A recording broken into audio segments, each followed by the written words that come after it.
Le rêve, c'est l'expression de la pensée pendant la nuit. Ça participe à la digestion des émotions. Ça permet d'organiser les événements qu'on vient de vivre, le récit de notre vie. Parce que pour être stable psychologiquement, les choses ont besoin de faire sens. Une des premières erreurs qu'on fait quand on s'intéresse à ses rêves, donc en général, c'est d'aller regarder le dictionnaire des rêves. Le cauchemar, c'est la première chose, ça montre qu'il y a un truc qui ne va pas. Le rêve, c'est pas décoratif, c'est un truc important. Voilà, il y en a, ils veulent faire des rêves lucides, mais ils n'ont pas vraiment compris l'important. Très chers amis, bien le bonjour. Aujourd'hui, nous avons l'honneur de recevoir Léa Le Gall, psychanalyste jungienne, onirologue, spécialisée dans l'analyse, l'interprétation, la compréhension des rêves, qui est un sujet extrêmement vaste, extrêmement passionnant, extrêmement intéressant, que je ne maîtrise pas. Bonjour Léa. Bonjour Romain, merci de m'accueillir sur ta chaîne. Bien sûr, vous pourrez aller voir le travail de Léa sur sa chaîne YouTube, lien en description, bien entendu. Au programme du jour, nous allons voir bien sûr les bases de l'interprétation d'un rêve. Est-ce que c'est possible d'interpréter un rêve? Est-ce que c'est utile? Est-ce que ce n'est pas un peu du bullshit ou autre? Nous allons faire quelques apartés sur les rêves lucides, sur les rêves prémonitoires, des tips et des astuces pour mieux se souvenir de ses rêves ou pour commencer à rentrer dans cette science. Léa, si tu peux te présenter rapidement. Alors je me suis jamais dit tiens je vais faire ça. Je pense que je m'intéresse aux rêves depuis toujours. Quand j'étais enfant, déjà c'était un truc qui me plaisait énormément, me rappeler de mes rêves, me remettre dedans, etc. Après, j'ai pas grandi dans une famille très ouverte à ce genre de phénomène un petit peu de l'ordre de l'imaginaire. Je voyais pas un intérêt particulier un sens particulier aux rêves, mais je le pressentais quand même fortement. Et au début, les rêves m'intéressaient sur un plan artistique, c'est-à-dire je pouvais me mettre à écrire une nouvelle à partir d'un rêve ou à peindre ou à dessiner. J'ai beaucoup dessiné. J'avais même des fois des musiques en me réveillant. Le truc, c'est que je n'ai aucune notion de musique, donc je ne peux pas l'écrire, la musique. Et à l'époque, il n'y avait pas les téléphones qui faisaient micro, etc. Donc voilà. Et par contre, c'est à partir de... Ouais, au bout d'un moment, en fait, j'ai tellement exploité le rêve sur un plan artistique que je me suis mis à voir les rapports avec la réalité. Comment des fois, j'avais des rêves qui m'avaient annoncé un truc qui arrivait après, de manière très claire. Comment certains rêves me disaient « Ok, ce choix-là, tu vas pas le faire ». Et je le suivais sans savoir pourquoi je le suivais. Et de là, je me suis dit autour de la vingtaine, non mais il y a vraiment un truc là quand même à creuser. Et du coup, voilà, je me suis mis là-dedans. Première question, est-ce que tout le monde rêve? Tout le monde rêve, sans exception. Qu'en est-il des personnes qui ne se souviennent pas de leurs rêves? Est-ce qu'il y a des choses qui pourraient les aider à s'en souvenir? Alors, par défaut, le rêve n'est pas fait pour qu'on s'en souvienne. C'est juste Intéressant. la pensée qui, pendant la nuit, ne s'interrompt pas. Hein. C'est pas parce qu'on dort que la conscience s'arrête. Au contraire, jusqu'à notre mort, le cerveau ne s'arrête jamais. Mais c'est pas fait pour qu'on s'en souvienne. C'est pour ça que même moi, qui ai l'impression de me souvenir beaucoup de mes rêves, peut-être en comparaison à d'autres personnes, je me souviens d'une partie infime en fait de l'activité nocturne. Voilà. Après, pourquoi certaines personnes ne s'en souviennent pas? Il y a plusieurs facteurs, mais il y en a un qui est vraiment assez fondamental, c'est qu'on n'est pas dans une culture où le rêve, c'est quelque chose d'important. Enfin, ça change, c'est bien. Mais dans beaucoup de cultures, le matin, ils se réveillent et puis on se rassemble et on parle de nos rêves. Et donc, le rêve est un événement. Et donc, forcément, on s'entraîne à accueillir ça. Et ça, c'est vraiment, le cerveau, il est intelligent. Hein, les zones qu'on ne va pas trop utiliser, il va pas... Voilà, il va un petit peu, bloquer la zone, quoi. Hein. Tu vois, c'est le principe de la plasticité du cerveau. Donc, il y a beaucoup de personnes qui s'en rappellent pas, c'est juste parce que ils ont jamais été encouragés à le faire. Par contre, les enfants s'en rappellent. Tous les enfants. Et d'ailleurs, même les personnes qui ne s'en rappellent pas, si je leur demande, mais vous avez bien un rêve d'enfance ou un souvenir d'un cauchemar, ah bah oui, c'est vrai. Oui, il y avait quelque chose. C'est juste qu'à un moment donné, on n'a pas vraiment... on n'a pas cultivé ça. Après, il y a des personnes comme moi. Moi, j'ai pas grandi dans une famille qui était ouverte aux rêves. Ils n'étaient pas fermés non plus, mais c'est juste que pour eux, c'était juste un truc incompréhensible. Mais comme j'étais dans ma bulle, j'étais dans mon imaginaire, j'étais très introvertie, en fait, j'ai cultivé ça parce que juste, je me régalais à être là-dedans. Donc après, ça peut être... C'est vraiment la grande réponse... Comment dire? La réponse la plus... je pense la plus sensée dans notre culture, en tout cas, c'est celle-là. C'est juste qu'il y a un manque d'intérêt pour ça. Donc ça peut changer, voilà. Et donc ça peut changer. On peut tout à fait inverser la tendance, hein. Ce qui peut nous emmener à, on va dire, la question fondamentale, c'est quoi un rêve? Par rapport au travail que je vais faire moi sur le rêve, pourquoi c'est important? Parce qu'après, on peut expliquer ça sur un plan scientifique et tout, mais c'est encore, je pense, une autre manière d'y répondre. On va dire sur le plan psychologique et dans mon travail, dans ce que moi je fais avec les gens. Le rêve, c'est l'expression de la pensée pendant la nuit. Et donc, pendant le jour, on va avoir certains biais favorisés. pour réfléchir sur nous-mêmes, pour avoir une perception de notre situation du moment, etc. Et pendant la nuit, le cerveau fonctionne différemment. Donc il y a certaines fonctions qui sont réveillées pendant la journée qui vont être tout simplement endormies pendant la nuit. Et donc la pensée continue, mais la pensée change de discours. Et les 3/4 du temps, on ne s'en souvient pas parce que simplement la fonction qui est là pour qu'on puisse mémoriser, elle est aussi éteinte. Donc voilà, c'est sur un plan cérébral, c'est pour ça, c'est super intéressant. Mais du coup, concrètement, pourquoi ça nous intéresse ? Ça nous intéresse en tant que psychanalyste parce que la personne qui vient en analyse pour se comprendre, elle va chercher à se comprendre avec toute la meilleure volonté du monde. Elle va être quand même limitée par les limites de son moi. C'est-à-dire son moi, c'est simplement le petit cercle de la conscience qu'elle a d'elle-même, qui peut s'agrandir, mais qui est forcément limité.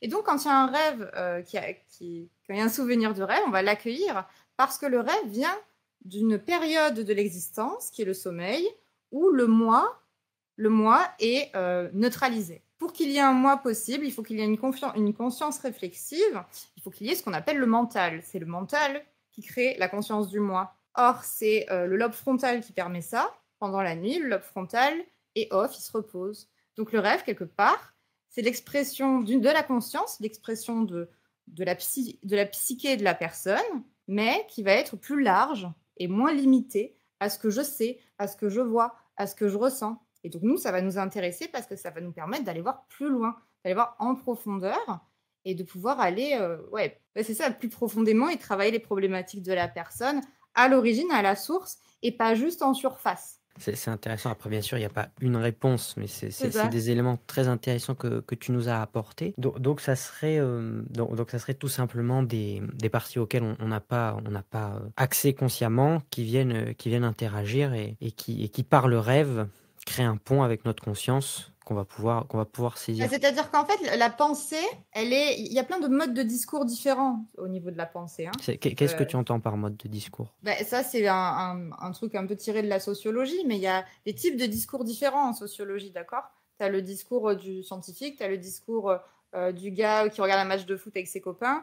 En fait, on est plein soi-même de discours différents selon des la registres. posture.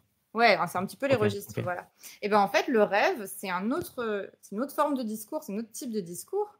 Et donc, c'est quand même quelque chose qui nous raconte, mais qui nous raconte sur un autre mode, sur un mode symbolique. Comme si tu veux, ce que tu vas avoir en hypnose, c'est une autre forme de discours. Ce que tu vas avoir dans des transes ou tu vois, dans des états modifiés de conscience, etc., c'est d'autres formes de discours. Du coup, on pourrait imaginer que c'est quelque chose d'un peu confus. Pourtant, il y a des rêves qui sont extrêmement structurés, avec, même si c'est pas forcément le cas à chaque fois, mais un début, un milieu, une fin et des choses narratives qui pourraient presque être une histoire, comme tu le disais au début, qu'on peut utiliser comme une histoire. Est-ce que tu as une idée de comment est-ce qu'on pourrait expliquer que malgré le fait qu'il y ait moins de rationnel, pas de lobe frontal qui soit activé, il y ait quand même une certaine forme de structure, de rigueur, de cohérence? Alors, le rêve est effectivement un schéma narratif qui ressemble beaucoup au conte ou au mythe ou à la légende, etc.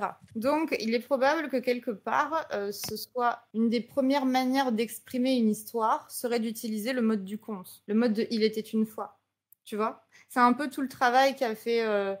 Jung a beaucoup travaillé là-dessus, mais il y a Joseph Campbell avec le héros aux mille et un visages, etc. Tu vois ? C'est-à-dire comment des figures archétypiques, c'est-à-dire des archétypes. Donc, tu as fait une vidéo sur le sujet pour les personnes. J'en ai fait une aussi. Voilà. Eh bien, écoutez, allez voir nos vidéos. Voilà, c'est ça.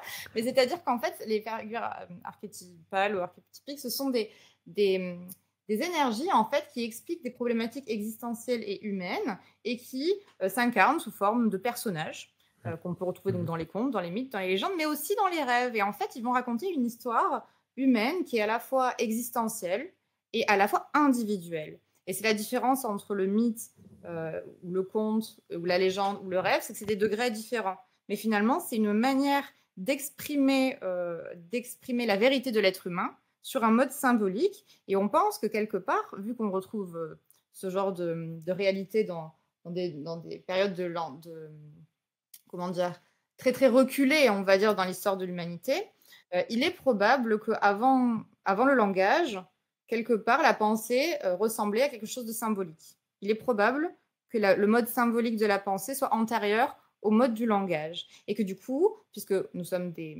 comment dire, des animaux évolués, mais donc, qui dit évoluer dit qu'il y a eu des stades d'évolution. Probablement que le moment où on était capable de formuler, de parler, de communiquer de cette manière-là, il y avait déjà une réflexion, et que cette réflexion était symbolique. Un peu comme l'enfant, avant qu'il puisse parler, il a déjà tout, il a déjà son imaginaire, il a déjà, ne serait-ce que dans ses jeux, en fait, même sans parler. Oui, oui, donc ça serait plutôt euh, le, l'histoire, entre guillemets, qui copie le rêve, qui copie sa structure, en tout Mm. cas le schéma narratif d'une histoire telle qu'on peut même la retrouver à Hollywood ou dans le Ouais, cinéma, c'est ça. que l'inverse. Oui, ou en tout cas, elle viendrait du même endroit. L'inspiration Hmm, créative viendrait du même endroit que le rêve. Après, c'est pas hmm. qu'il copie. Après, oui, il y a Avatar, par exemple, qui part d'un rêve de c'est Cameron, je crois. Et ça démarre d'un rêve. Ouais, il y en a qui utilisent ça et c'est chouette. Mais ça, c'est Marie-Louise von Franz qui a cherché le pourquoi du Hmm. comment. Est-ce que les contes, c'était avant les rêves? Est-ce que les... Enfin, voilà, en fait, on sait pas trop. Mais on sait que ça vient de la même énergie, de l'énergie de la créativité, en fait, hein, de l'imaginaire ou ce que on peut appeler aussi l'imaginal. Hein, c'est dans le soufisme, quoi. Je crois qu'on parle de l'imaginal. Hein, cette phase entre deux, quoi, entre ciel et terre, un petit peu ce truc. On ne sait pas trop comment il s'appelle. Mais bon, voilà, ça vient de la créativité, quoi, clairement. Très intéressant. Le fameux inconscient collectif Ouais, qui peut être bien cerné, entre autres, par la mythologie. tout à fait. Autre petite question, est-ce que c'est finalement utile, intéressant, pertinent d'utiliser le rêve comme un matériel pour pouvoir s'introspecter et comprendre des choses sur soi, ou est-ce que c'est voilà, de l'ordre du fantasme ou du déliré, du déluré? Alors, le processus se fait de manière automatique les trois quarts du temps. C'est-à-dire que, normalement, si on est en sommeil normal, et ben, on va rêver de manière normale, même si on ne s'en souvient pas. Et les rêves vont nous permettre justement de résoudre nos problématiques du moment, on va dire. Hein. Mais sur un autre mode, encore une fois. Pas seulement sur le mode du mental, mais sur d'autres, en prenant en compte beaucoup plus de paramètres qui vont être l'équilibre du corps, l'équilibre de l'esprit, les sensations, l'intuition, enfin voilà. Il y a plein de choses qui vont être, on va dire, mis à l'équilibre pendant la nuit. Donc, voilà, en règle générale, le rêve contribue à nos décisions, même si on s'en rend pas compte. Mais ça va être en se réveillant. Consolider la Hein, mémoire, entre autres. comment? Consolider la mémoire, entre autres. Consolider la mémoire. Mais ça, c'est pas. Ça, c'est pas hyper vérifié scientifiquement, D'accord. cette histoire. Par contre, ce qui est sûr, c'est que ça participe à la digestion des émotions dans le Hmm. sens, ça permet de faire sens, en fait. Ça permet d'organiser les événements qu'on vient de vivre, en fait, le récit de notre vie, parce que pour être stable psychologiquement, les choses ont besoin de faire sens, tout simplement. Donc le rêve permet cette espèce de synthèse, ok, j'ai vécu ça, j'ai vécu ça, j'ai vécu ça, alors on va dire que j'ai vécu ça parce qu'en fait, ça m'a permis de comprendre ça. Et du coup, ça va me permettre de préparer ça, etc. C'est ce qui permet notre stabilité psychique. Voilà, en gros, ça, c'est sûr sur un plan scientifique. Le côté consolidation de la mémoire, bon, hein, c'est une hypothèse, mais c'est pas hyper vérifié. Ça, par contre, ça l'est. Classiquement, là, les trois quarts des rêves font très bien le job tout seul, etc. Et d'ailleurs, quand les enfants, moi j'ai deux petits, quand ils me réveillent la nuit, maman, j'ai un cauchemar, c'est très, très, très, très grave. Et en fait, en parlant, on se rend compte qu'est-ce qui bug. On se rend compte qu'il ouais, y a vraiment un truc là qui passe pas. Quoi, ouais, il y a une émotion qui veut pas passer, etc. Et ben, c'est pareil pour l'adulte. Donc l'adulte, quand il se réveille avec un cauchemar, ou quand il a un rêve dont il te souvient, mais c'est vraiment... ah ben, je m'en souviens, quoi. Vraiment. Et ben, c'est qu'il y a un truc qui a besoin d'être travaillé en conscience aussi. Pas seulement. C'est comme si l'inconscient, qui fait le travail pendant la nuit, là, dit ouh là là, un peu dur là quand même ce truc tout seul. Hein. Je galère un peu. Donc hop, tu vas t'en rappeler, puis tu vas essayer de réfléchir dessus avec ton moi aussi. Tu vois, tu vas essayer de rationaliser le truc et tu vas essayer de l'affronter aussi, en fait. Hein, et d'y faire face et de donner une solution concrète à cette histoire. Ah mais Tu c'est vois. très très cool ça, ça c'est très très cool. Mm. Ok, ok, parce que ça veut dire que en fait c'est l'inconscient qui décide si on doit se souvenir de quelque chose ou pas. Bon déjà Bah ça, oui. ça permet de reprendre un petit peu Ouais, tout à fait. Et d'ailleurs, souvent, les rêves dont on se souvient sont très émotionnels. complètement. Et c'est même l'émotion qui va nous réveiller souvent. De se dire, Ouais, ah, que ce soit la peur ou l'extase ou le rire. Enfin, moi, j'adore me réveiller en riant, mais il y a souvent quelque c'est chose. possible. Ah oui, oui, Ah ouais? Ok. oui, oui. Donc ouais, ouais, effectivement. Et il y a aussi enfin, une fois qu'après on est un peu à l'aise avec ça, mais on peut demander. Moi, je demande des rêves quand j'ai besoin d'une réponse à un truc précis. Je demande la nuit, pof, j'ai un rêve, et c'est vraiment la réponse de mon inconscient. à ma demande. Donc après, on peut jouer avec ce dialogue. OK, ouais, une sorte d'hypnose nocturne. Non, non, juste le soir, tu dis bon, j'aimerais bien un rêve, c'est tout, tu t'endors et le lendemain matin, t'en as un. Mmh. OK, c'est très, très intéressant et également intéressant dans l'aspect de dire: «Bon, bah, l'inconscient a besoin d'un matériel, réel, concret, de la vraie vie. C'est à toi d'aller le chercher, donc je te dis qu'il y a cette problématique émotionnelle et du coup, tu dois faire ça pour aller voir dans la vraie vie ce qui se passe et en fonction digérer la Ouais, chose». c'est ça, il faut que tu prennes conscience de ça parce que là, j'arrive pas et j'ai besoin que tu prennes conscience de ça ou j'ai besoin que tu poses une action ou j'ai besoin que tu regardes cette chose, en fait, hein. C'est le principe Oui. de l'inconscient qui fait revenir, qui fait remonter, en fait, les choses importantes là, tout de suite, quoi et soit ça se Mmh. fait naturellement, soit, il y a besoin de, voilà, de s'y pencher un peu, avec, enfin, en conscience et volontairement parce qu'il y a beaucoup de choses à comprendre. C'est le cas notamment des rêves violents, en fait, hein. Plus un rêve Mmh. est violent et souvent on n'a pas un rêve violent isolé, hein. En général, on en a plusieurs, c'est des périodes de rêves violents. C'est parce que c'est des périodes où il faut vraiment comprendre quelque chose, se positionner face à quelque chose et donc aller regarder en soi et donc aller regarder dans ses profondeurs, on va dire. Il faut regarder ce qui se passe. Très, très intéressant. Oui, c'est comme si c'était un peu le système digestif et s'il n'arrive pas à digérer un aliment, bah, hop, Ouais. il le il le rejette pour, qu'on puisse s'y attarder. Mais du coup, Oui et oui, ça, c'est pour c'est pour ça que la plupart des personnes qui se rappellent de leurs rêves, mais qui ne s'intéressent pas aux rêves nécessairement, c'est-à-dire qui n'ont pas compris que c'était important, vont avoir, je crois que c'est 80 des rêves dont on se souvient qui sont négatifs. Parce que du coup, c'est les seules fois où ils s'en rappellent. C'est quand l'inconscient, il est surchargé et qui dit: «OK, là, il faut que tu t'intéresses à moi, il faut que tu t'intéresses à toi». Mais après, une fois qu'on travaille sur le rêve, comme c'est mon cas, moi, j'ai des rêves tous les matins quasiment. Parce que, et j'ai plus de cauchemars. Je n'en fais plus, ça fait très, très longtemps que j'en fais plus. Parce qu'en fait, maintenant, c'est un allié, si tu veux. Maintenant, je me rappelle de mes rêves comme dans certaines sociétés africaines, comme chez certains autochtones d'Amérique, etc. Ou comme les Tibétains qui ont une culture du rêve et donc ils s'en rappellent et c'est pas nécessairement des cauchemars. Là, pour le coup, c'est vraiment parce qu'on a pris l'habitude, comme si on demandait un petit peu l'audit de notre inconscient, quoi. waouh, mais en fait, c'est fondamental de s'intéresser aux rêves. Enfin, je sais pas, moi en tout cas, je trouve que c'est chouette. Bah, la manière dont c'est amené, en tout cas, ça permet, ouais, d'accélérer le processus de compréhension de soi, quoi. Au lieu Ah de oui, ramer voilà, pendant un exact, an, bam, c'est bon. Il y a ce rêve, je m'y intéresse et on avance, quoi. OK. c'est ça. Et du coup, dans ce prisme de lecture-là, le cauchemar, il servira à quoi? Bah, le cauchemar, c'est que première chose, ça montre qu'il y a un truc qui ne va pas. Plus on travaille sur ses rêves, moins on a de cauchemars, à la fin, on n'en a plus justement, qu'on travaille sur ses rêves ou qu'on travaille sur soi. Typiquement, donc, c'est qu'il y a quelque chose qui ne passe pas, qui ne fait pas sens. Notre système, on va dire, si j'ai un cauchemar, le système Léa n'arrive pas à solutionner cette affaire ou à la classer ou à l'archiver, on ne sait pas dans quelle catégorie la mettre. Donc il faut s'y pencher. Et du coup, ce qui est super intéressant, les cauchemars sont probablement les rêves les plus intéressants à travailler, même s'ils font les plus peur, parce qu'on va vraiment voir des histoires de lutte, des histoires de combat, des histoires de guerre, de la violence, et on va avoir des camps. Et donc, c'est assez binaire, un cauchemar, en général. Et à partir du moment où c'est Oui, binaire, c'est on va gentil méchant pouvoir... en général, hein. Ouais, voilà, voilà.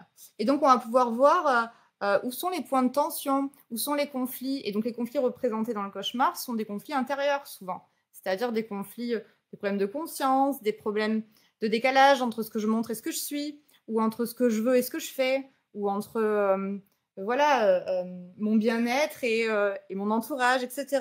Et donc, en fait, on va pouvoir identifier où sont les conflits, et donc, quel est l'endroit qui pose problème, et donc, on va pouvoir libérer la parole et trouver une solution. Mais tant qu'on n'a pas fait ça, tant qu'on n'a pas trouvé une solution, tant qu'on ne s'est pas repositionné, les cauchemars, ils vont revenir. Et on peut avoir des périodes entières de cauchemars.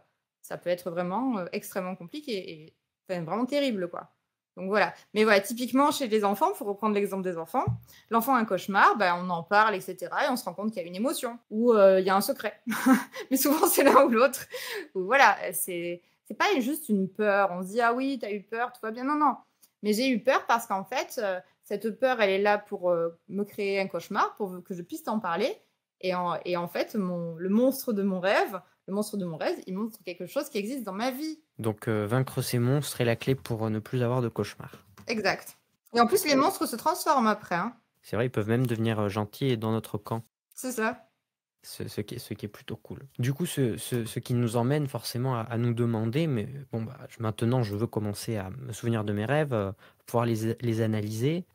Quels seraient les conseils que tu donnerais, plutôt les choses à ne pas faire ou à faire, pour commencer à s'intéresser à l'interprétation à proprement dit du rêve, à essayer de le comprendre? Eh ben, premièrement, on va déjà prendre soin de les noter. Parce que les noter, ça permet de voir aussi les choses qui reviennent régulièrement, que ce soit les émotions, ou les personnages, ou les ambiances. Donc ça, c'est très très important. Quand il y a des récurrences, pouvoir les observer, c'est beaucoup plus facile. Parce qu'on va pouvoir voir le truc répétitif qui passe pas, quoi, on va dire. Et puis après, il faut aussi bien penser à noter les émotions, les ressentis physiques, pendant le rêve, après le rêve.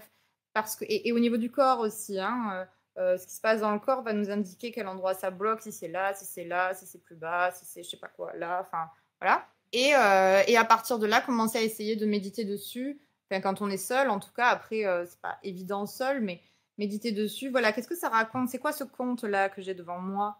C'est quoi cette histoire qui ressemble à une légende? Qu'est-ce que ça raconte de ce qui se passe en moi?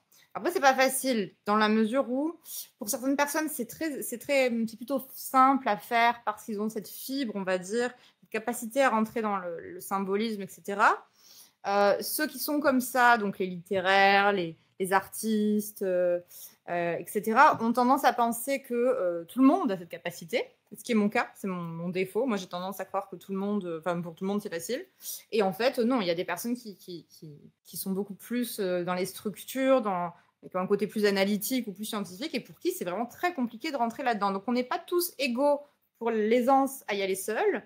Pour autant, on peut tout à fait apprendre justement à développer cette capacité-là à voir les choses sur un plan symbolique, quoi. Mais voilà, ça dépend d'où on démarre, quoi. Ok, donc déjà la base, les noter, aller chercher les récurrences. Oui, parce qu'il y a aussi tout un travail qui va consister, j'imagine, à se connecter à son intuition. Oui, pour ça, il faut vraiment pas du tout regarder les dictionnaires des rêves. Donc ça, on oublie. Dictionnaire des rêves, dictionnaire des symboles, on oublie. On essaie vraiment de se plonger dans le rêve et de se mettre un peu en mode Alice au pays des merveilles qui va dans le terrier du lapin, quoi. Qu'est-ce que ça peut vouloir dire, tous ces trucs qui viennent? Qu'est-ce que je ressens? Ce personnage, qu'est-ce qui m'inspire? Alors pourquoi là, il arrive dans mon rêve? Qu'est-ce qu'il serait là? Enfin, qu'est-ce qu'il voudrait me dire, etc. Déjà, commencer comme ça, c'est pas mal. Sachant qu'en général, les personnes commencent à faire ce travail du carnet de rêve après des rêves négatifs qui leur font peur. Qu'est-ce qui me fait peur là? Et donc c'est plus facile parce que forcément quand on a une série de cauchemars, c'est que dans notre vie il y a un truc là en ce moment ça va pas du tout. Donc se mettre à travailler sur ces rêves là, c'est plus facile parce que qu'est-ce qu'il y a pas dans ma vie? Je le sais, hein, c'est gros comme une maison le truc, donc je suis au courant.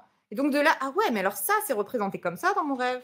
Ah, c'est hyper intéressant. Donc et hop, on rentre dans la symbolique. Et chaque personne a vraiment son univers symbolique particulier. Moi j'ai des personnes que je suis depuis pour les plus anciens, ça va faire 4 ans. Et franchement, je sais très bien que c'est le rêve de elle ou le rêve de lui. Ils n'ont pas la même manière de rêver, ils n'ont pas les mêmes personnages. Et on a des endroits, des personnages, des thèmes qui reviennent assez souvent, en fait. Chacun a vraiment son... C'est comme si on avait tous notre monde parallèle, en gros. Très très intéressant. Et dans tes vidéos, tu as tendance à dire, ce que je trouve assez logique en tout cas, que en fait il n'y a pas une interprétation de rêve et qu'il faut pas se fermer à d'autres interprétations extérieures parce qu'on peut vite tomber dans l'écueil de ne vouloir voir que ce que l'on veut voir. Oui, tout à fait. Donc en fait, une des premières erreurs qu'on fait quand on s'intéresse à ses rêves, donc en général, c'est d'aller regarder les dictionnaires des rêves ou les listes de significations sur Internet. Moi aussi, je l'ai fait, il n'y a pas de souci.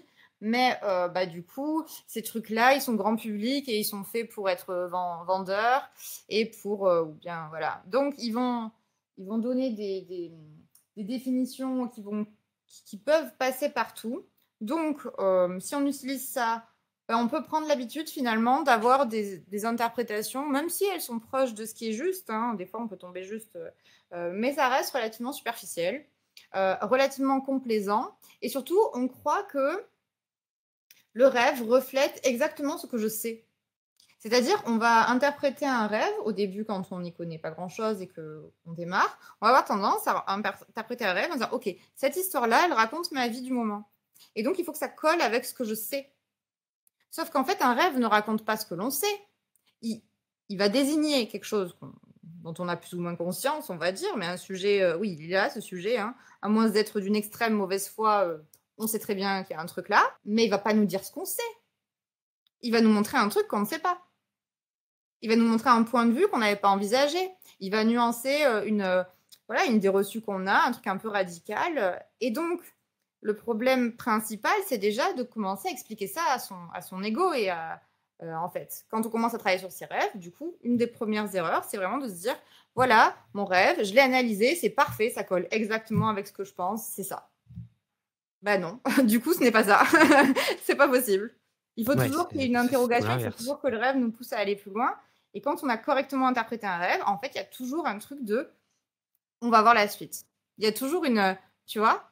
On peut jamais dire: «Voilà, c'est ça que ça veut dire». C'est toujours à suivre, quoi, affaire à suivre. Quel va être le rêve suivant? Et Jung disait souvent: «On va attendre le rêve suivant».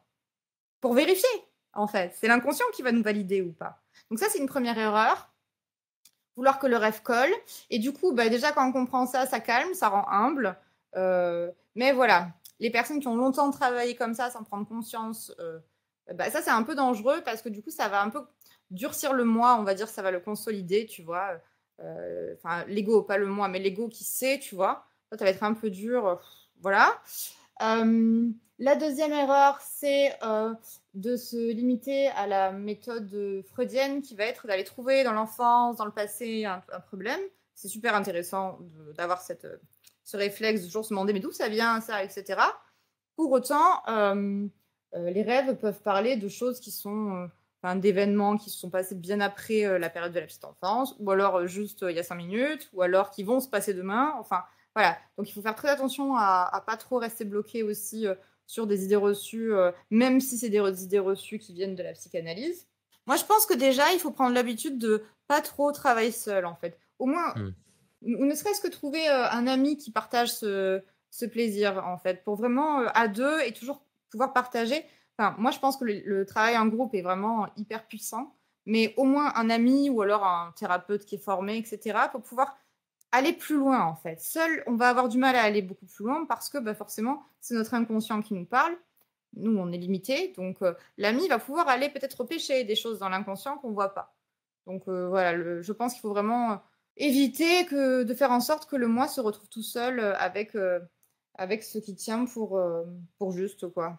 OK, OK, très intéressant et après si vous voulez en savoir plus, bien sûr, je vous invite à aller voir directement la chaîne de Léa et éventuellement à consulter son site et faire ce qu'il faut si vous voulez, en savoir plus avec elle, en tout cas. Du coup, site d'analyse de rêve ainsi que j'imagine prompteur IA d'analyse de rêve, à prendre avec d'extrêmes pincettes, si ce n'est peut-être juste pour donner une petite direction symbolique. Enfin même pas faire ça, en fait, parce que l'IA d'analyse des rêves, elle va utiliser les données qui sont sur le web. Donc elle va juste, enfin synthétiser ce qu'on peut trouver dans tous ces sites-là. J'ai demandé à des personnes sur mon groupe Facebook de faire le test et de me dire un peu ce qu'ils en ont pensé, ou à des clients aussi, ou des personnes du labo de ma formation. Et en fait, il y a certaines personnes qui ont joué le jeu et qui m'ont transmis le rêve et leur analyse. Et en fait, moi j'étais assez impressionnée parce qu'à chaque fois, ils me disaient: «Oh mais ça correspond, c'est bien ce truc, c'est génial, franchement ça va, hein». Alors c'est la base, c'est vrai, c'est pas très fou, mais je suis d'accord, c'est correct. Et en fait, je lisais et en lisant ce que le ChatGPT ou je sais pas quelle IA avait dit comme, interprétation, sans regarder le rêve, je me disais: «Ben ouais, moi aussi je suis d'accord, c'est valable pour moi cette interprétation. Et puis celle-là aussi, elle est valable pour moi. Et puis celle-là aussi, elle est valable pour moi». Donc en fait, on tombe dans un effet Barnum magnifique et personne ne s'en rend compte. C'est-à-dire qu'en fait, ils disent des trucs tellement généralistes. Il y en avait une, c'était, un rêve, bon, qui était vraiment individuel, hein, qui n'avait rien de collectif, qui parlait vraiment de sa vie à elle. Et l'IA avait dit: alors en fait, en ce moment, il est possible que vous ayez un choix à faire et que c'est un peu compliqué». Bah oui, moi aussi, du coup. Tous les jours, j'ai un choix à faire un peu compliqué. Et puis peut-être que il y a une personne dans votre famille, dans votre entourage, pour qui vous vous inquiétez pour sa santé. Ben ouais, du coup. En fait, moi aussi, et tout le monde. Et puis, peut-être que vous êtes dans une période de transition et que du coup, vous êtes amené à évoluer pour progresser dans la vie. Ouais, tous les jours, tu vois. Et en fait, c'était ça. C'est que du truc comme ça. Et donc, les gens, ils sont là: «Ouais, ouais, je suis d'accord». Bah ouais, mais moi aussi, quoi. Donc, un peu comme les horoscopes et tous ces trucs-là. Donc, il faut faire très attention. Voilà, après, c'est normal. Une IA peut pas aller dans le fond des choses et voir les questions individuelles. Ça peut éventuellement orienter. Et encore, moi, je serais très prudente parce que j'aurais tendance à penser que ça va encore plus nous conforter dans l'idée que oui, j'ai raison, oui, oui, c'est vrai, c'est dur ma vie, oui, oui, oh là là, pas facile pour moi en ce moment, tu vois? Au lieu d'aller vraiment, comme on disait tout à l'heure, affronter ces dragons, regarder ces monstres et avoir une conscience de soi et aussi une conscience de son ombre, quoi. Donc ça serait plutôt encore une manière de fuir la chose réelle, alors que le but d'un rêve, finalement, c'est tout l'inverse. C'est de Bah la oui. regarder bien C'est de comme ça. regarder ce qu'on voit pas, c'est de grandir, c'est de regarder ces zones d'ombre, c'est regarder les choses dans mon comportement qui font que cette situation est rendue possible et que ça coince, et pas juste projeter la faute sur le monde extérieur, le système ou je sais pas quoi. C'est vraiment de grandir, et grandir, ça veut dire être responsable en fait. Ok, ok, très intéressant. Petite question, peut-être plus par rapport à la structure du rêve, hein. Pourquoi est-ce que certains rêves n'ont aucun sens? Alors ça, c'est marrant parce qu'en fait, quand j'écoute ta question, je comprends ce que tu veux dire, mais moi, je suis pas d'accord parce que vu que moi, j'ai cette Hmm. capacité assez, facile à voir la symbolique des choses, pour moi, je vois tout de suite le sens. Et je pense même que c'est plus facile pour moi de voir le langage symbolique que de décoder, les codes sociaux ou l'implicite chez quelqu'un, quoi. Là, Hmm. je suis en panique, hein. Les relations humaines, tu vois? Je suis nulle, nulle, nulle, tu vois? Mais par contre, ça, pour moi, c'est facile. Et d'ailleurs, c'est assez marrant parce que des fois, quelqu'un me raconte son rêve, je suis là: bah oui, bah, tu compris, hein?» «Ah regarde, ah bah, pas du tout, j'ai rien compris». «Bah si, quand même», tu vois? Moi, j'ai l'impression que c'est évident, ça coule de source. Donc non, je suis pas d'accord, c'est pas du tout absurde. Encore une fois, c'est juste un langage symbolique et du coup, le rêve, il fait ce qu'il veut. S'il veut changer de pièce, il change de pièce. S'il veut, métamorphoser quelqu'un, le faire grandir, le faire rapetisser, il fait ce qu'il veut. Mais chacun des changements du rêve, chacun des mouvements qui ont l'air un peu irrationnels et qui le sont, puisqu'on n'est pas sur le mode du rationnel de toute façon, sont super importants et super intéressants, quoi. Et sont significatifs. Ils n'ont pas de sens, justement. Ils ont un sens, mais c'est pas un sens qui va être sur un plan logique et rationnel, en tout cas pas logique à la manière que notre lobe frontal a l'habitude. Ok, ok, j'ai compris. Donc, c'est pas qu'un rêve n'a pas de sens ou pas de logique, c'est juste que nous n'avons pas trouvé son sens ou sa logique, C'est sachant un que peu c'est comme si possible. t'écoutais quelqu'un parler chinois. Mhm. T'as jamais vu un chinois de ta vie, tu sais même pas que ça existe. Tu te dis mais il raconte n'importe quoi, ça n'a pas de sens ce qu'il dit. Bah si, c'est juste tu parles pas son langage. Qu'est-ce que le rêve lucide a une spécificité par rapport au rêve normal? Ou est-ce que c'est simplement ce qu'on pourrait appeler un dérèglement, une petite faille du système dans laquelle on peut s'engouffrer? Alors, au niveau du dérèglement du système, c'est pas complètement faux parce que, il y a des pathologies qui font qu'on va plus avoir tendance à faire des rêves lucides, notamment les personnes qui souffrent de narcolepsie, donc qui s'endorment facilement. En fait, ils tombent dans le sommeil paradoxal. Or, c'est le sommeil paradoxal qui crée, les rêves oniriques, c'est-à-dire les rêves, ces fameux rêves sans queue ni tête, et cetera. Toutes les phases du sommeil ont des rêves, hein, mais voilà, c'est le plus intéressant sur un plan onirique et symbolique à travailler. Donc ceux-là ont plus de tendance à tomber dans le sommeil paradoxal et à être des rêveurs lucides. Donc oui, c'est vrai qu'il y a des pathologies qui font le rêveur lucide. Pour autant, tout le monde peut devenir un rêveur lucide avec plus ou moins d'aisance. Le rêve lucide, c'est un rêve comme les autres qui survient pendant le sommeil paradoxal. Donc c'est pas un rêve de sommeil profond ou de sommeil léger, c'est un rêve de sommeil paradoxal. Or, pendant le sommeil paradoxal, le lobe frontal est complètement off, tout le corps est figé, paralysé, enfin on a rien qui bouge. Quelqu'un qui, enfin, voilà, l'image du rêveur qui bouge pendant son sommeil, et c'est faux, c'est que pour le cinéma, hein. Si quelqu'un fait ça pendant son sommeil, il y a un dérèglement, il y a un problème neurologique quelque part. Les rêveurs ne font pas ça. Et donc pendant ce moment-là, théoriquement, on ne peut pas bouger, on ne peut pas réfléchir, on n'a même pas conscience de notre extérieur. On n'a pas conscience de quoi que ce soit. Il peut y avoir un bruit, il peut y avoir, on va pas être réveillé. Et la lucidité pendant le rêve provient d'un très léger réveil, d'une très légère réactivation du lobe frontal. Et donc il faut que ce soit suffisamment léger pour ne pas nous réveiller. Et donc ce truc-là peut se travailler. Et alors moi personnellement, je suis pas trop attirée par le rêve lucide. C'est pas un truc qui me fait trop rêver parce que j'aime beaucoup justement le côté ne pas contrôler. J'aime bien l'idée que je contrôle pas et qu'après j'observe. Mais par contre, en fait, c'est une forme de rêve lucide. J'appelle ça le rêve conscient. C'est-à-dire que souvent, je me réveille en rêve. Voilà. C'est-à-dire ce truc de ah, mais je suis en train de rêver là en fait. mais je cherche pas à le contrôler, moi. Par contre, je vais commencer à l'analyser pendant le rêve. Donc pendant le rêve, des fois, en me réveillant, je l'ai déjà interprété, en fait. Donc ça, c'est assez rigolo.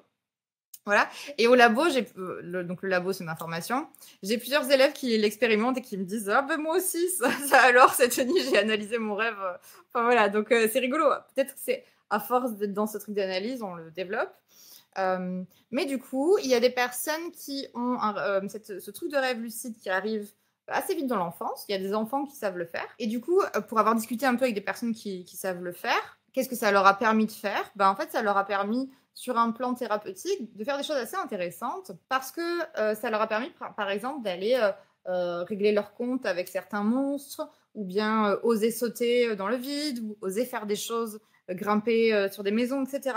Donc en fait, ça permet quelque part, il y a un côté formateur, quoi, parce que je vais oser faire des choses et du coup, elles ont remarqué qu'après, elles étaient un peu plus capables dans leur vraie vie. Donc ça, c'est trop bien.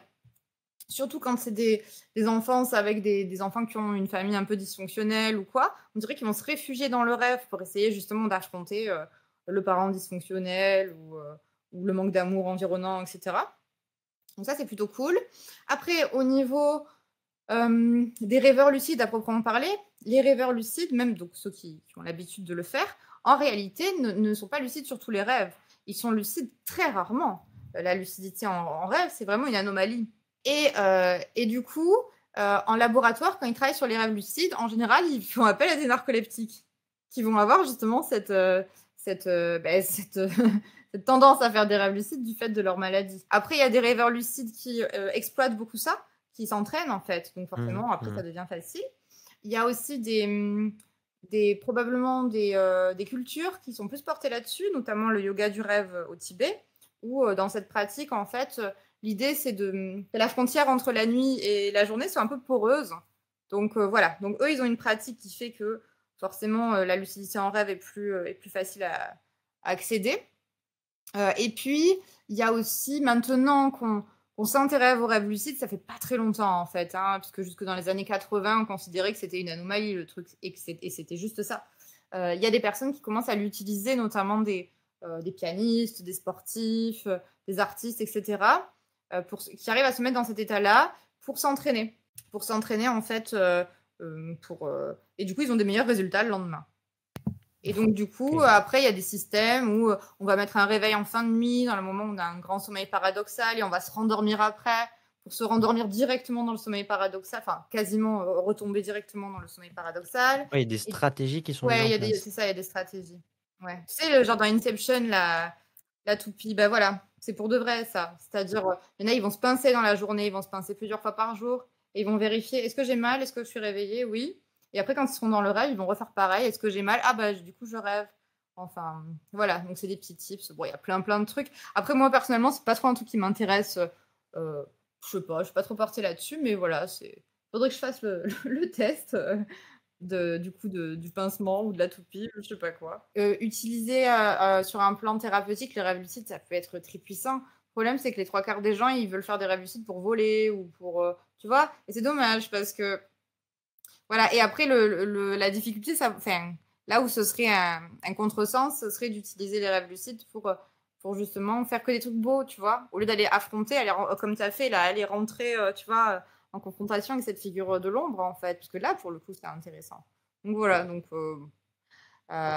intéressant, mais pas décoratif. Le rêve, c'est pas décoratif, c'est un truc important. Et du coup, voilà, il y en a, ils veulent faire des rêves lucides, mais ils n'ont pas vraiment compris l'importance. Et du coup, si on le fait, ouais, sur un plan thérapeutique, ça peut être assez génial, effectivement.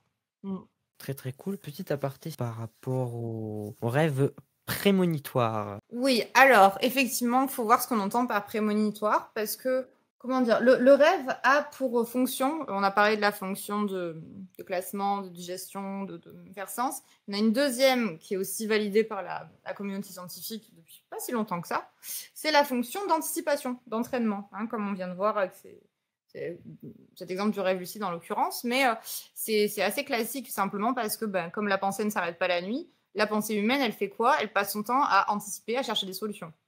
Enfin, et même les animaux, en fait, ils passent leur temps à chercher des solutions. La fourmi, elle ne peut plus passer par là, il faut qu'elle passe par là, etc. Voilà. Je pense que c'est l'histoire de ce monde, hein, on doit tout le temps chercher des solutions. Donc le rêve aussi.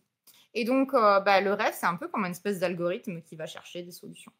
Donc il y a toujours ce côté anticipatoire qui peut être soit sous une forme très symbolique, et moi c'est un truc que j'apprends à mes élèves, essayer vraiment de regarder c'est quoi la dynamique prospective là? C'est où qu'on nous dirige? Le rêve, il va vers où? Qu'est-ce qu'il suggère? Qu'est-ce qu'il conseille?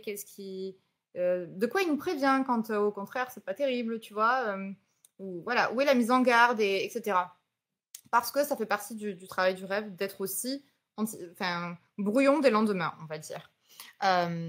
Et du coup, on a, différents degrés, on va dire. On va avoir cette fameuse fonction d'anticipation, ainsi qu'on l'appelle nous les Jungiens, mais qui est vraiment ce truc prospectif, hem, que certains vont, expliquer, sur, comment dire?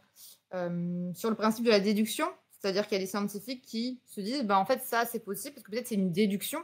Vu ce qui s'est passé la veille, j'en déduis qu'il va se passer ça demain et donc ça n'a rien de fou, c'est de la déduction pure». OK? Il y en a d'autres qui vont dire: «Bah, en fait, pendant le rêve, l'intuition, elle peut s'exprimer plus parce que le mental, bah, il est plus là, quoi. Donc il y a d'autres choses qui peuvent s'exprimer, l'intuition ou des choses qu'on a perçues, les perceptions physiques et donc ça s'exprime là et donc des fois, on a accès à des infos, en fait, qu'on a captées, mais qu'on n'a pas pris le temps de regarder, tu vois? Un peu comme s'il y avait une information subliminale qu'on avait, et pour ça, c'est intéressant les rêves. Voilà, ça peut être une explication et puis après des fois, bah, je sais pas, à moins d'être, branché sur les champs morphogénétiques de Sheldrake ou sur, une histoire de rétrocausalité, franchement, des fois, je ne sais pas. Parce que des fois, ça peut nous annoncer un truc, hyper longtemps à l'avance ou qui se passe ailleurs. On n'a aucun moyen, c'est pas la déduction, c'est pas l'intuition, c'est pas et ben, du coup, personne n'en sait rien. Et quand on pose cette question à des scientifiques, à des sociologues, tu verras qu'en fait, on l'observe, la prémonition pure, c'est-à-dire, la conscience de quelque chose qui arrive, enfin, l'information que ça arrive, et donc mais que ce n'est pas encore là, qu'il n'y a pas encore les prémices enfin, il y a forcément les prémices dans le présent de ce qui arrive, mais que le rêveur ne peut pas le savoir.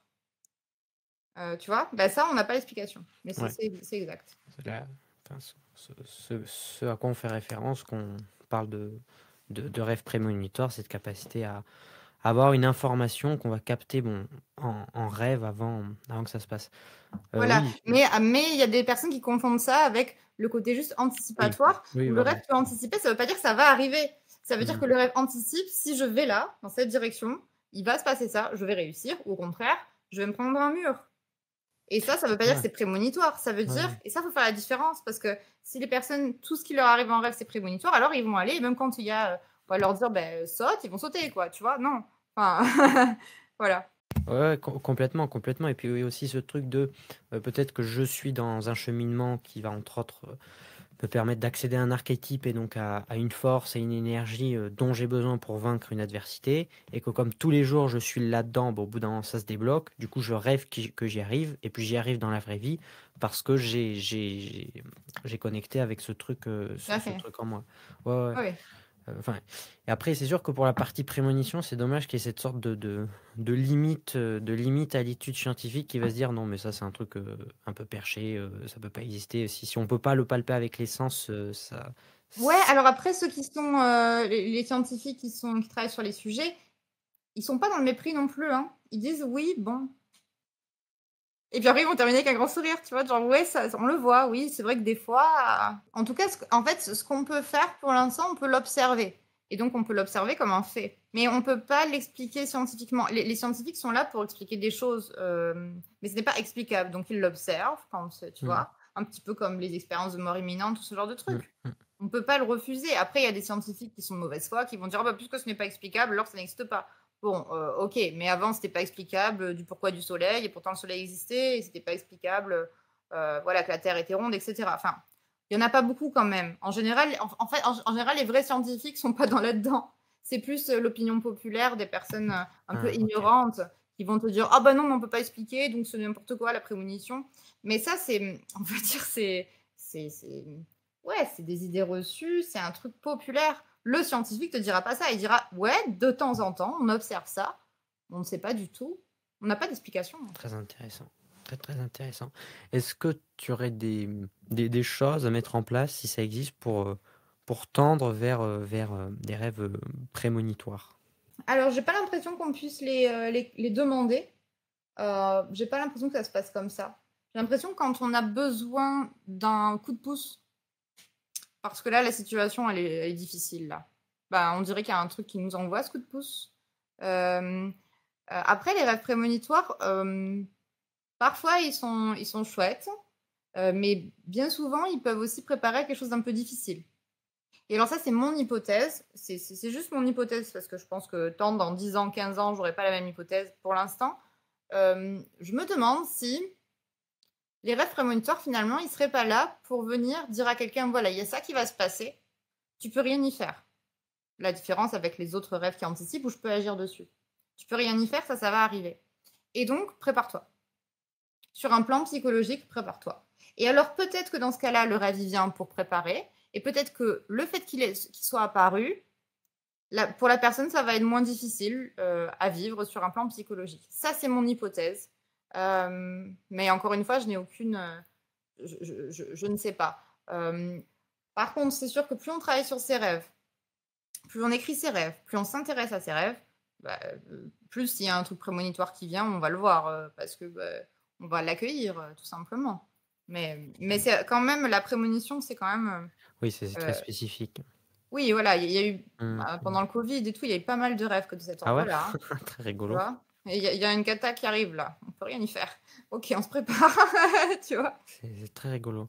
Non, mais tout ça, c'est très intéressant et puis bon, c'est sûr que la oui, c'est effectivement ton propos, c'est-à-dire que les scientifiques, ils observent, mais c'est surtout l'opinion, populaire, on va dire, l'idée du scientifique qui dit: «Non, mais ça c'est pas bon». Les fameuses 3 étapes de Schopenhauer, ridicule, dangereux, évident. Enfin, en tout cas, ça n'existe pas ou ça tend à être faux. Bah, ça dépend des populations, mais c'est simplement parce que le rêve prémonitoire, euh, on ne peut pas l'expliquer.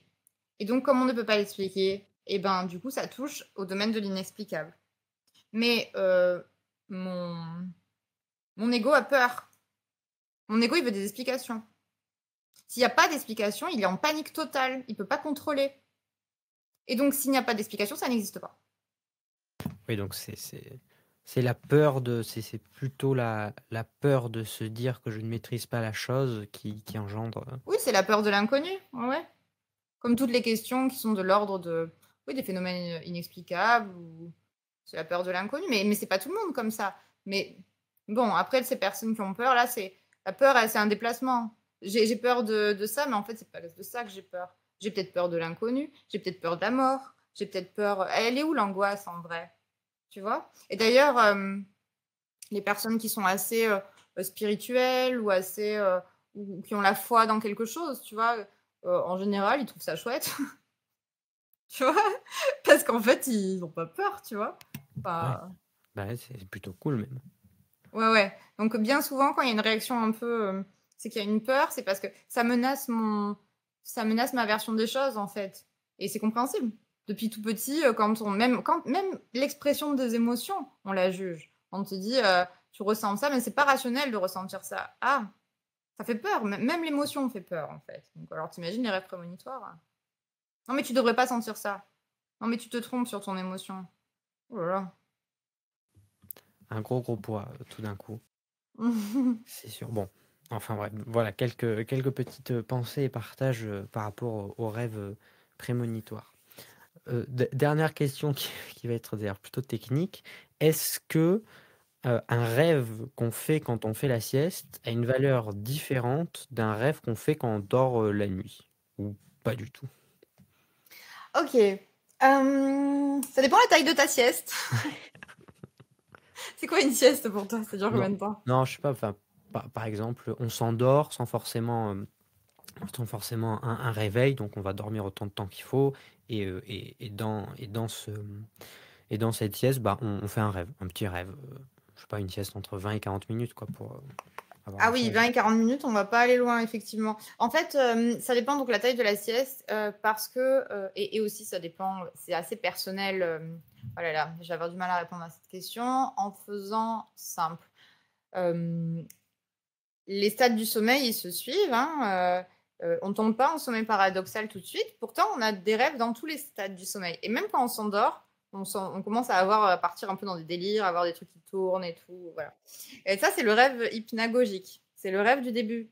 Et il peut être super intéressant déjà, ce début-là. Donc après, si c'est une rêve... Enfin, moi, je mets à peu près 1 heure à m'endormir. Donc la sieste de 40 minutes, pour moi, ça va être je vais être dans mon délire hypnagogique. Ça va être génial. Je vais bien m'amuser, tu vois. Mais ça va pas être du rêve à proprement parler, puisque dans cette phase-là, t'entends le chauffage qui bouge, t'entends les voisins, tu dors quand même, mais c'est très léger comme sommeil.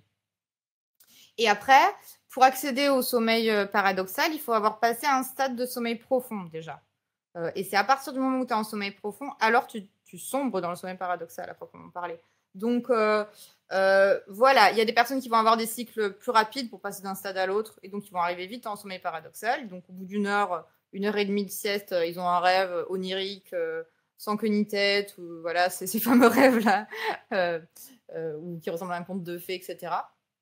Et il y a d'autres pour qui ça va être juste un sommeil hypnagogique. Donc moi, je trouve que c'est super intéressant ce rêve-là, cette phase-là. Même, tu vois, quand tu es dans le train, dans le métro, ou je sais pas, tu as un coup de barre, tu n'arrives plus à travailler, tu vas t'allonger. Ça, c'est trop intéressant. Parce que ça, tu peux l'utiliser et tu peux demander quelque chose. J'ai besoin d'une réponse là, j'arrive pas à choisir entre ça et ça, je fais quoi? Tu te poses, tu fais la demande et en fait, pouf, tu vas avoir une réponse sur un plan symbolique. Ça sera symbolique, mais tu vas l'avoir, la réponse, en fait. Donc ça, c'est chouette. Et il y a pas mal de personnes qui ont des décisions à prendre qui utilisent ce truc-là. Ou alors des scientifiques, ou des chercheurs, ou des inventeurs qui ont beaucoup, beaucoup exploité ces micro-siestes-là pour pouvoir débloquer des choses dans leur logique. Tu vois, le fameux rêve de Kekulé, là, je sais pas si tu... Donc Kekulé, il s'endort comme ça, et il réfléchissait à la structure moléculaire du benzène. Et là, il voit un ouroboros, donc ce serpent qui se mord la queue, et là, il se réveille, eureka, bim. Voilà, il y a plein d'histoires comme ça. Parce que souvent, c'est des gars qui sont totalement insomniaques, donc ils sont tout le temps éclatés, et donc ils font plein de micro-siestes, et voilà. Et il y en a plein, il y a plein d'histoires comme ça. Ouais. Et les militaires aussi peuvent utiliser ces stratégies pour prendre des décisions, parce que aussi, c'est pareil, ils s'endorment quand ils peuvent. Voilà, donc là, et le rêve dont je t'ai parlé, qui a été un rêve vraiment incroyable, avec cette histoire de cette voix intérieure qui me disait de faire, c'était un rêve pendant la sieste, mais j'étais tombée en sommeil paradoxal. C'était un rêve de sommeil paradoxal. Ok, ok, putain, c'est vachement, vachement cool, hein, quand même, hein, quand on sait bien utiliser tout ça. Et mon logo, je l'ai eu voilà, typiquement, exemple concret. Je travaille sur mon logo, je vois 2 choses imbriquées, je fais des ronds et tout, ça marche pas. Je m'allonge, et là, je vois les ronds, et je vois que ça danse, et je vois que ça devient des triangles. Et au bout de 20 minutes, je me réveille, et pouf, je l'ai dessiné, et voilà, c'était bon, je l'avais. Je l'ai cherché partout, il n'existait pas. J'ai dit, bon, tout va bien. Parfait. Parfait. C'est vrai. Ok, ok, ok. Et est-ce que, du coup, ça me fait penser à une autre question, est-ce que c'est dangereux de se réveiller en plein rêve? Parfois, on a son réveil qui sonne pour X ou Y raison. Non, pas du tout. Non. Aucun danger. Ça va. Ok, ok, ok, merci beaucoup. Est-ce que tu aurais quelque chose à rajouter, peut-être un propos ou autre? Du coup, j'ai une formation en analyse des rêves jungienne, donc je forme les gens. Donc si vous voulez vous former, vous n'avez qu'à aller sur ma chaîne pour pouvoir avoir des informations. Et les prochaines rentrées seront en octobre, donc voilà, n'hésitez pas à me contacter. C'est en distanciel, en présentiel? C'est en distanciel. Distanciel, ok. Et c'est quoi? Ce sont des sessions, des groupes? Oui, c'est ça, c'est des Ok. petits groupes de 6 personnes pendant 6 mois, et on travaille pendant 6 mois pour que je transmette mes connaissances et mes compétences. Si vous voulez en savoir plus, allez-y. Prochaine porte en octobre. Et puis écoutez, nous, on se retrouve très bientôt. Merci beaucoup, Léa, pour ton intervention. D'ici là, prenez soin de vous. Au revoir. Au revoir.